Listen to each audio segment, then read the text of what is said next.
Should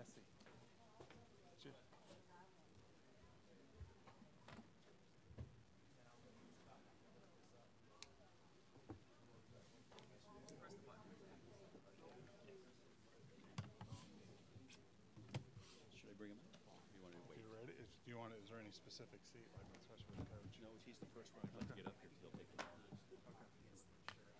Thanks. We bring it. We can put him in a chair and they don't even. They really don't.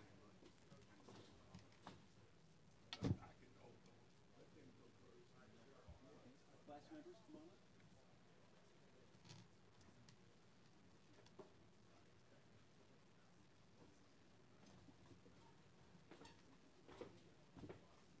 Please just have a seat. No particular order.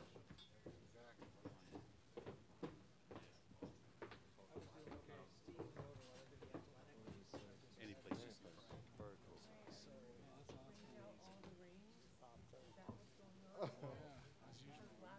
Yeah, pretty much in character.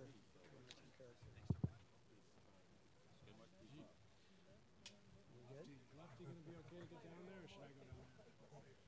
Should I go to Mo's gonna be there. I was worried about Lefty, but I guess I'll just do as I'm told. Sure. Okay, I'll move Rick over here. Here. Sneak coach in here.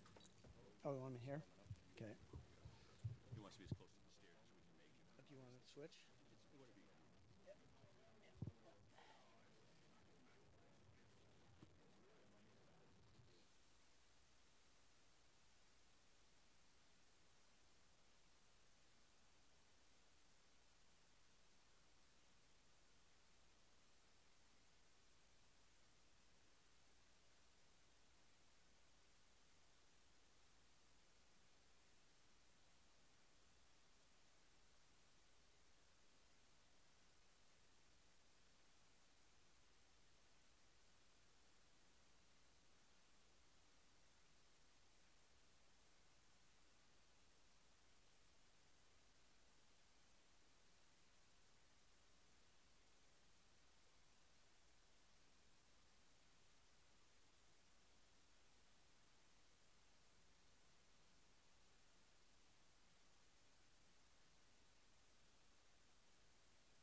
Good afternoon, ladies and gentlemen. Welcome. My name is Paul Lambert. I'm a vice president at the Basketball Hall of Fame, and we just want to thank you all for joining us this afternoon for this very special occasion. On behalf of all of us from Springfield, Massachusetts, our president, John DeLeva, who's up at the women's Final Four in Columbus, Ohio. We're also deeply grateful for the support of our friends here at the NCAA and their hospitality in welcoming us today. We'd also like to thank our friends from Hager, the official jacket provider of the Naismith Memorial Basketball Hall of Fame, and Zales, who provides these beautiful rings for the class, for joining us today. It's a very special event for all of us, and we're delighted to welcome this remarkable new class and introduce them to you. If you have questions, we'd love to hear from them. A quick note, there are several members of the class who couldn't join us today, so I just want to mention them in passing before we talk to folks who are here. There are 3 folks who couldn't join us at all in San Antonio for a variety of reasons. The first one is a lady who's being recognized posthumously, elected by our early African-American Pioneers Committee. Just a remarkable story, and I hope you all do some research about Miss Ora Mae Washington, arguably the greatest female athlete of her time, a great basketball player, a great tennis player, and we're delighted to include her in the class of 2018. In Europe, one of the greatest European players of all time, a multiple-time champion in Croatia, Yugoslavia, and Greece, Dino Raja, elected one of the 50 great players in the history of FIBA basketball, joins the class of 2018. And also unable to join us because she's actually at home in her hometown of Columbus, Ohio, Katie Smith, the greatest scorer in the history of women's basketball. And we're delighted to include Miss Smith in this class as well. But the last class member who couldn't join us this afternoon is because he's actually working upstairs, is a remarkable player, 19-year NBA career, great collegiate player, Mr. Grant Hill, who has to go upstairs because he's calling the games tonight. So he won't be with us this afternoon as he gets ready for that job. But let me tell you a little about some of the folks who are on stage here with us, members of the class of 2018. First, from this end, this gentleman was the first African-American scholarship student at the University of North Carolina, went on to be a Rookie of the Year in the ABA, set a record actually for scoring in the ABA, and went on to a tremendous career in the NBA as well. Mr. Charlie Scott. A top executive in so many levels after being a great player at the University of West Virginia, went on to a multi-time career across the NBA in a variety of roles. One of the true gentlemen of the game, our good friend, Mr. Rod Thorne. This gentleman came out of a smaller school in West Texas and went on to an outstanding career with the Philadelphia 76ers, one of the great off-ball defenders and one of the great point guards of his era, and a true, I'm sorry? Yeah. And tremendous, now an assistant coach with the Oklahoma City Thunder, Mr. Maurice Cheeks. Yeah. One of the great shooters, one of the great all-round players. We've been having fun remembering before he became a champion with the Celtics and the Heat, what a great player he was in Seattle and Milwaukee. And we're so honored to have him join the class of 2018, Mr. Ray Allen. Talk about champions. How about back-to-back-to-back-to-back champions? The first woman drafted in the WNBA, Miss Tina Thompson. This gentleman, one of the great point guards, everyone told me always how not just difficult to guard, only we have tremendous point guards up here, how strong he was, what a great passer he was, how he made all of his teammates so much better. His records stand by themselves as you look them up in the record book in so many of the top fives in NBA history. We're delighted to welcome to the class Mr. Jason Kidd. Back-to-back NBA MVPs, says it all. Coming out of a small mid-major to an outstanding career in the NBA. This gentleman has been just a joy for us to meet, and we're so honored to include him in the class of 2018, Mr. Steve Nash. Top executive who I was lucky enough to work with for many years at the NBA, where he ran NBA properties and invented All-Star Saturday Night and so many other marvelous things about the Dream Team and the WNBA. He's now the COO of the multi-champion Golden State Warriors, Mr. Rick Welts. And finally, at the end here, a gentleman who took 4 NCAA teams to remarkable heights, winning 786 games in his outstanding collegiate career, credited largely with inventing Midnight Madness, among other things. Please join us in welcoming Mr. Lefty Drizel. So it's an unbelievable class we have. I'd like to start, if I could, just by asking each member of the class to kind of give us a quick reflection of what this moment means to them as we start today. Coach, maybe we could start with you. If you could speak into the microphone, just share what your thoughts are as we sit here today, now that you're a member of the Hall of Fame class of 2018. Well, I feel humbled and grateful for all the players that played for me, and one of them's here, Tom McMillan, and he was a Rhodes Scholar, and I, I think this is more for my players and my coaching staff and my trainers and athletic directors that hired me than it is for me, because I'm 86 years old, so I want them to enjoy it. I probably won't be around too long to enjoy it, but I'm just proud of my players, proud of the teams that I coached, and proud of the institutions that I represented, and it's just a big, big honor and a thrill. I mean, it's the capstone of my professional career. So I want to thank the Hall of Fame and all of the people that voted on me for voting, and I'm just honored and to be here. Thanks, Coach. Rick? I guess I could say it's a dream come true, but it'd be lying because as a 16-year-old ball boy for the Seattle Supersonics, I would never have dreamed. So to be here in the company of this class, many of whom my life is intertwined with in really significant ways, it makes it even more special for me. So thanks very much. Thanks, Rick. Steve? This is an incredible feeling, obviously, to cap a career in this way. This is an individual recognition, but truly what makes this special is to share in my journey with so many people that go in with me that aren't here today, but most importantly, to share this recognition with this class and all the Hall of Famers that have come before us is incredibly special and is what makes this honor such a prideful thing for me and my family. So thank you. Thank you, Steve. Jason. It's just very humbling, surreal to have this opportunity to play a game that you love and to be honored with this class. So I would like to thank the Hall of Fame for doing this. And it's really, again, being a team sport, it's about my teammates and coaches. So I'm hopefully representing them well here today. Thanks, Jason. Tina? I'm extremely overwhelmed, but also very proud. I mean, to be a part of this class of just not really talented players, but extremely awesome people that I always enjoyed running into from time to time in the events that, you know, we were all at and just admiring them play.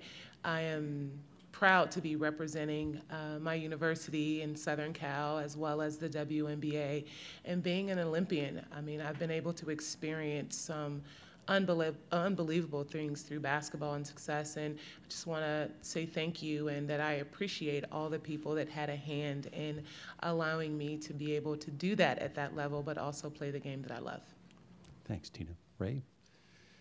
Wow, it's a long journey. I think about everybody who has had a hand in my growth, not only as an athlete, but as a person. I think about, you know, being a young kid when I first started this game, not only the people who inspired me to be better, but the people who challenged me by being negative in my direction. It also allowed me to be better. I think about all the teammates I've ever played with.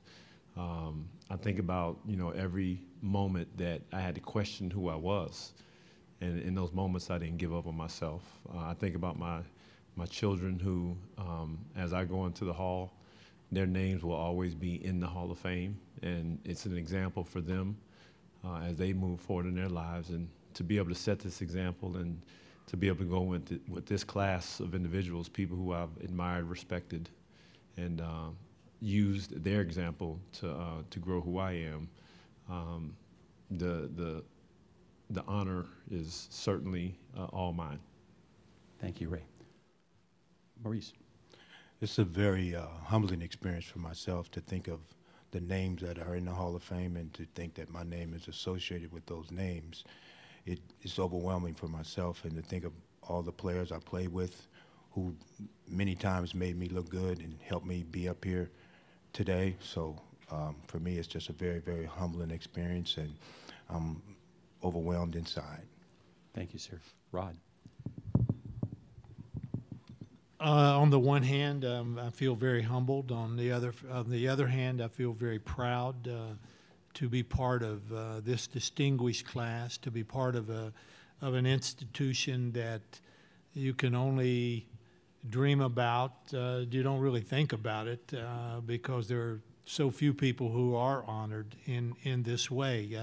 I think of all the players I played with, all the players I coached, all of the people I work with through the various teams I've been associated with, and to go in with Rick and Jason is, makes me doubly proud because both of them have had, have been a big part of anything that I was able to accomplish. So it's just when the hall called, it was a fantastic call, and I'm just very, very, very happy to be in this group. Thanks, Rod. Charlie?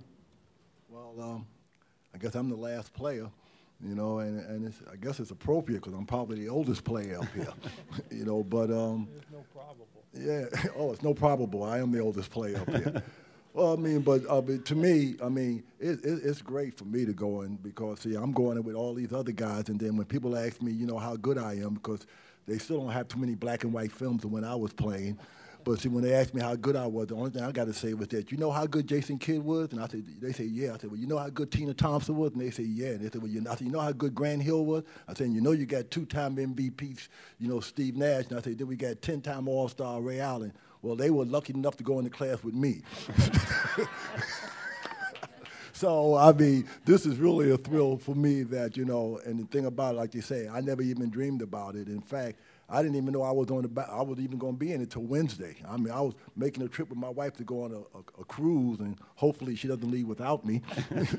But I mean, it's an honor that that I'm really happy to have, and I just wish one person. Well, one person is here at the other end is Lefty Driesell, and if people don't know it, it wasn't for Lefty, there would be no Charlie Scott. He was the guy who first recruited me, and really, I guess he hated it, but he put my name in the newspaper, and that's when Coach Smith saw it, and that's when Coach Smith started recruiting me, and so I got to thank Lefty also, and but Coach Smith and Larry Brown are two people that meant so much to my career and meant so much to me that, I mean, I can't ever think enough about it.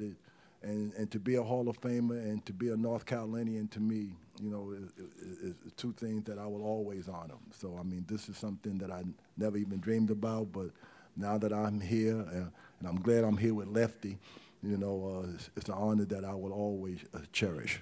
Thank you. Thank you, sir. We would be happy to take questions from the audience if folks have them, and we'd then make the class available to you for brief interviews if you need them. So please raise your hand if you have a question, and we have one right over there. Steve, Scott Bordeaux from the Arizona Republic, congratulations. As you reflect on this journey, being recruited by only one university, hard to believe you're sitting in there, and also kind of a second part to that, what influence has Jay Triano had on this journey of yours?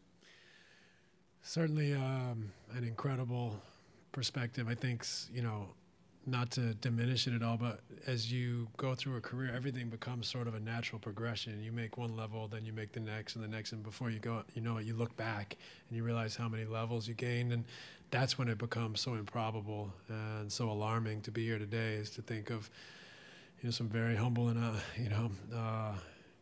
beginnings as a kid with one scholarship offer to Santa Clara and just trying to make the most of it and scrap my way into the league, and then made a name for myself and just kept going. And so it is incredible to look back what passion and competitive spirit can do, and I think it's a great story for all kids out there. And Jay Triano was a big figure in my life, recruited me out of high school, coached me in the Olympics, and he's one of those people that has so much passion for the game of basketball, taught me a lot, but most importantly, taught me to really love the game, respect it, and give back to the game everything that you can, because the game will reciprocate. So it's not about accolades.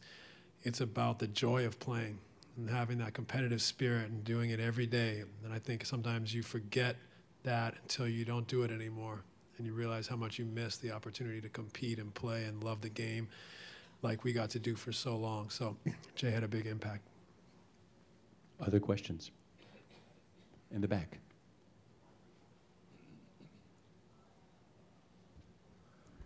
Mark Herman from Newsday, New York, and this could be for any of the players because you're all guards, but it is specifically for Steve and Jason. What do you think about the way the game has evolved, and guard play is so important, particularly the art of passing is so important, even here in the Final Four? He passed it to you. Well, the evolution of the game is incredible. I think our game's in a great place. The game is fast. The game is skillful. There's a lot of depth, and it's beautiful to watch. We have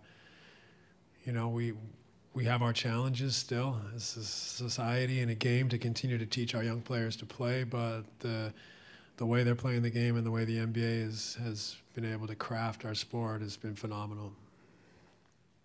Jason, any thoughts? Well, I think, Echo and Steve, the game is in a great place. A lot of us at this table enjoyed the pass, to enjoy the improvement of a teammate. And so when you see the college game or you see the pro game, the pass sometimes is underrated, but, we understand how important it is to pass. And hopefully, again, the college teachers are doing a great job of teaching, and then at the highest level, we're trying to teach the kids to pass the ball and not just rely on just shooting the three. And if you ask Ray, he had to get the pass to shoot it. And so, understanding it makes the game fun, and it keeps a rhythm to the game, too. Please raise your hand again if you have a question. There's a question on the side here.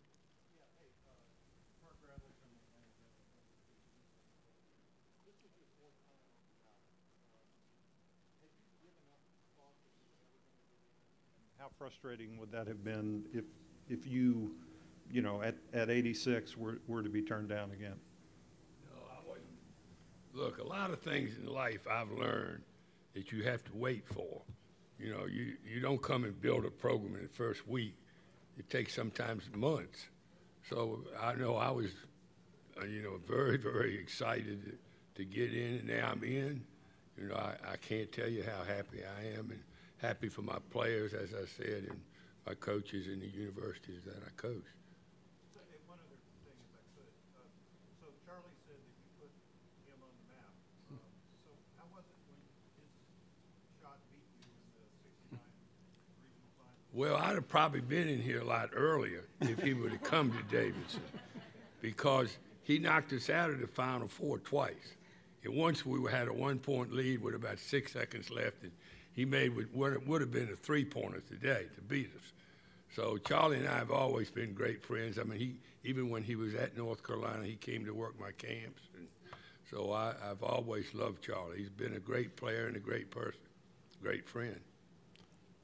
Quick question in the middle. Jermaine Franklin with TSN. Steve, what does it mean to you to be going into the Hall of Fame as a Canadian, the pride the country has in you as a player and now a Hall of Famer? Yeah, it's an incredible honor for me to represent my country. Obviously, we definitely aren't known necessarily historically for basketball, but Dr. Naismith was a Canadian, so we have obviously a rooting interest in the game and the Hall of Fame, and so to represent my country is incredible. And I would say the fruit of playing the game as hard as I could for as long as I could has brought me an opportunity to watch us now, I think, have the second most NBA players of any country other than the United States. So when I came into the league, that was an idea that would have been laughed off the table. And so to see so many players and more in the pipeline coming from Canada is something that makes all the hard work that I put in and all the coaches and all the passion that people have for the game up in Canada. It makes it really special and worthwhile. So I get more excited about these young kids than I do about looking back on my career, frankly, and it's fantastic to represent my country, but incredible to see so many Canadians in the NBA now. Quick question for Tina, if I could. Tina, we were talking last night about the great franchises who have a lot of players in the Hall of Fame, the Celtics, the Lakers, the Sixers, all kinds of great. We were noting how many Houston Comets are now entering the Hall of Fame from coach and players. What made that team so special? What are your reflections as you think today as a member of that team? Well, I think what made it so special was that, we were pretty good individually, but there was a unselfishness that came to when we got on the court that allowed us to be successful. Another thing is that we were very, very, very competitive in practice. If anyone knows Cheryl Swoops and Cynthia Cooper, their competitive levels are off the charts. So there were times where our practices, in my opinion, were much tougher than the games that we were in. So when you have that kind of competitiveness, that kind of drive and practice every day. Cynthia Cooper was the example for me. I recall a time when I first got to Houston, young girl from California. I was definitely a fish out of water.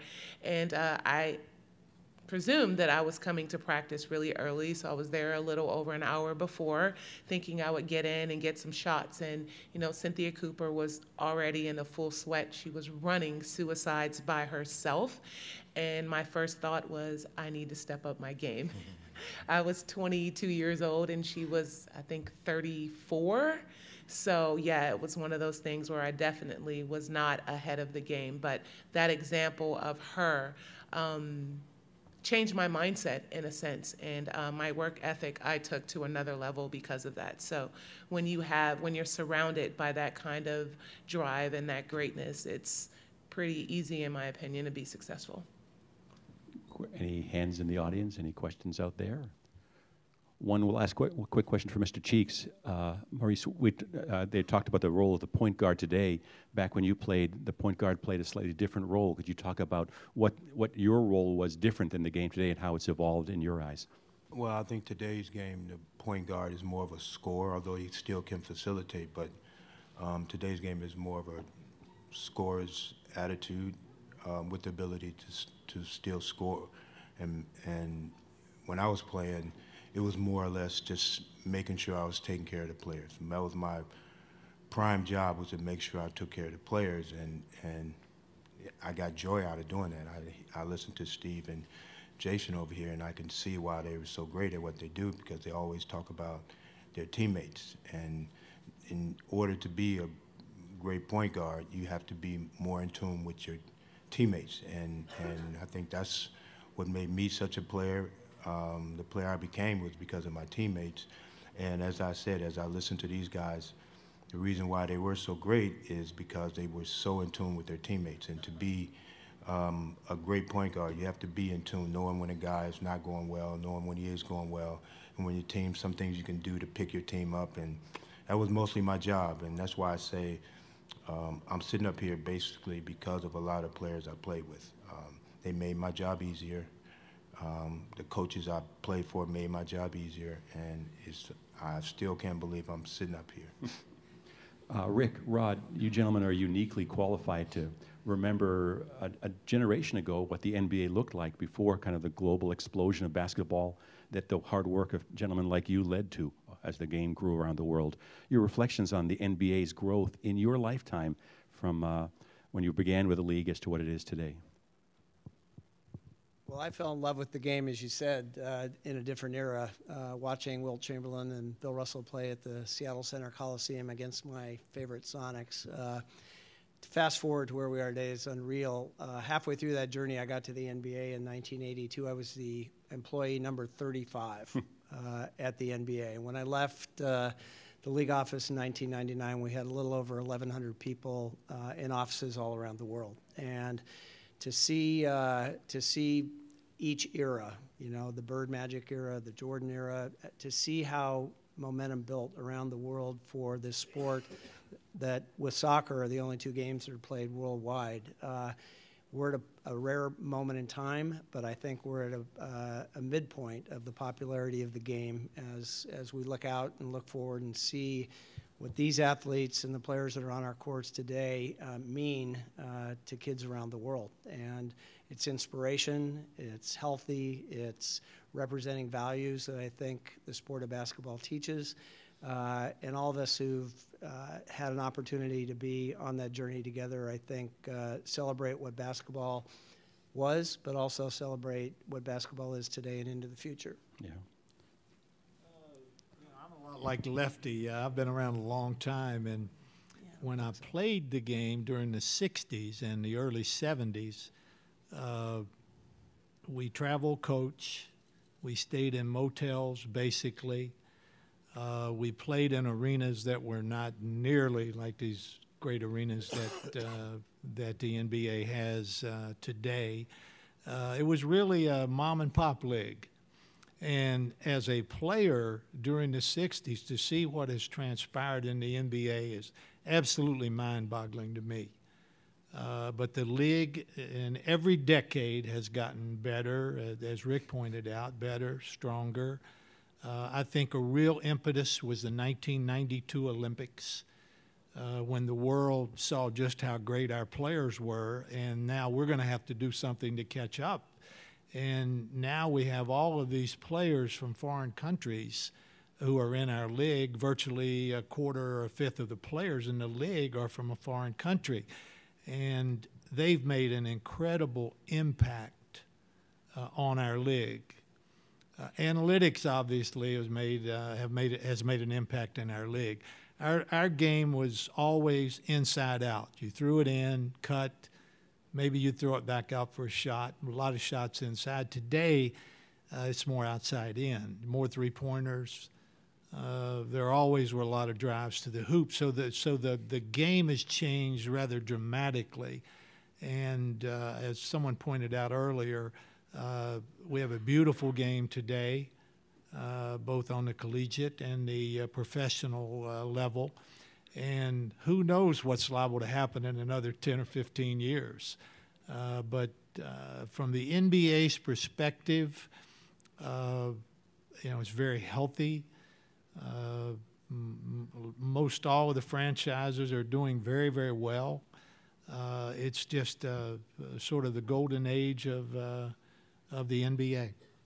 Thank you. Ray, you had many great teammates and wonderful teams along the way, but you played on 3 of the greatest teams ever at UConn, the Celtics, and the Heat, among others. When you think about those teams, what made them so special? What made that cohesion happen between the players, the coaches, the whole group, as you reflect back? I think it's similar to what everybody's saying up here. Is the unselfish nature of each one of the players. We were in a system in college that we all understood what it was that the coach wanted, and we knew we didn't want to be on the bad side of Coach Jim Calhoun. So we did everything we could to win, and ultimately what it boiled down to for us is really knowing how to compete. And he taught us how to win. As a young player coming into college, I didn't know really what that meant because I played basketball to win. So when you have to say you have to know how to win, we had to learn that, and it broke down into basic fundamentals, like learning how to rebound down the stretch, learning how to make free throws, learning how not to turn the ball over. You get to the NBA and you find out those small little things really are so important. And so the teams in the NBA that I played on that were incredible were the ones that did those very things. You know, we didn't give games away. We knew at the end of the game we were always going to give ourselves a chance to win. Thank you. One last question in the front here.